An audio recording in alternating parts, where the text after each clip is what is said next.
You win the Heisman as a freshman. You come back your sophomore year and you have some issues. We start the season off with, well, it's reported that Johnny Manziel signed 4,000 items and this and that. Allegedly, Johnny signed 4,000 items for free. So, Johnny, why put yourself in that situation where it could be allegedly?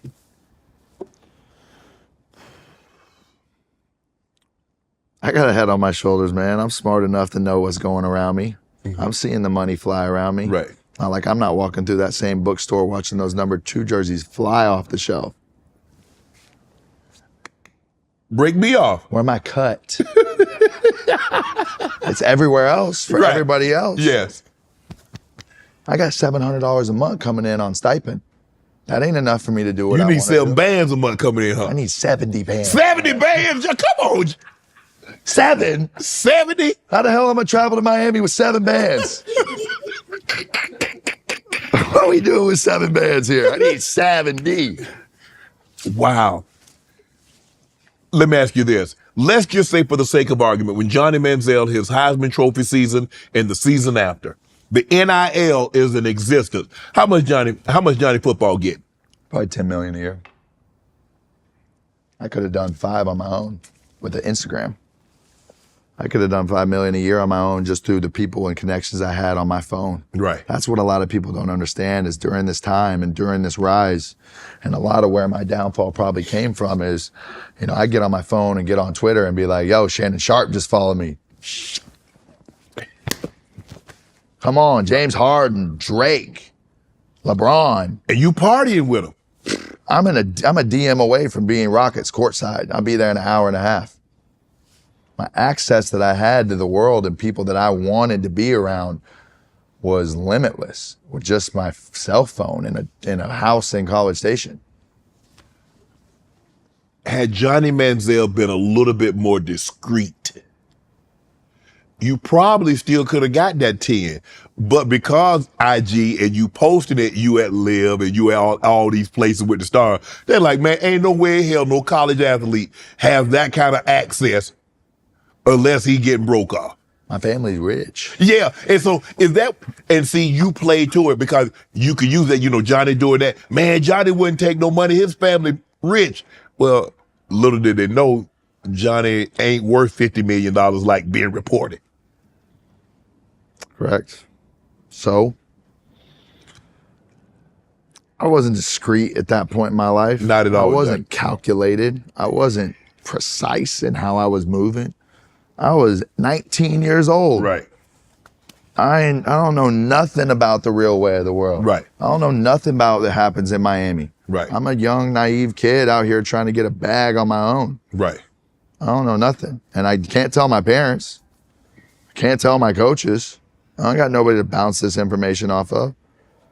This is the point where I start reclusing to myself, and big problem in my life, Shannon, has been I wake up every day for the last 10, 12 years and do exactly as I please and exactly as I want every single day.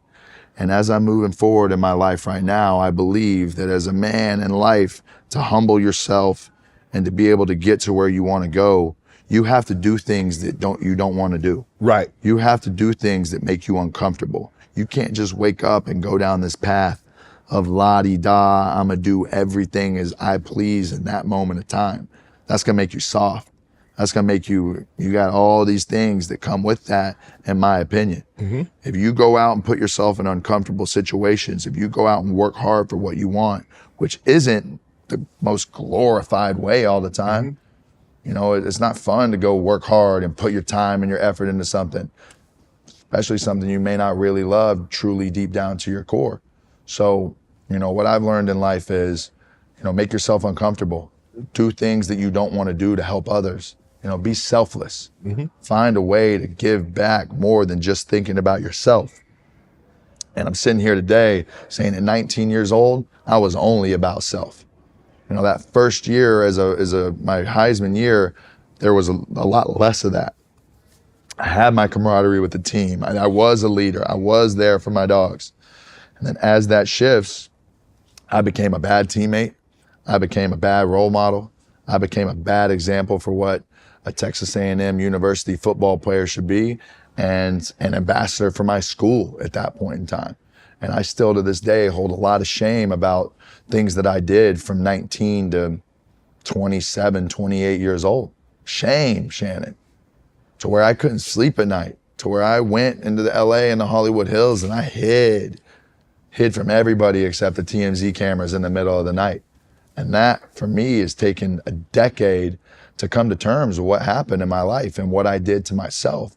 Because at the end of the day, I don't have anybody to blame but myself. My mom and dad didn't raise me to be that. And Coach Sumlin or Coach Kingsbury or any of those guys at Texas A&M didn't raise me to be that way.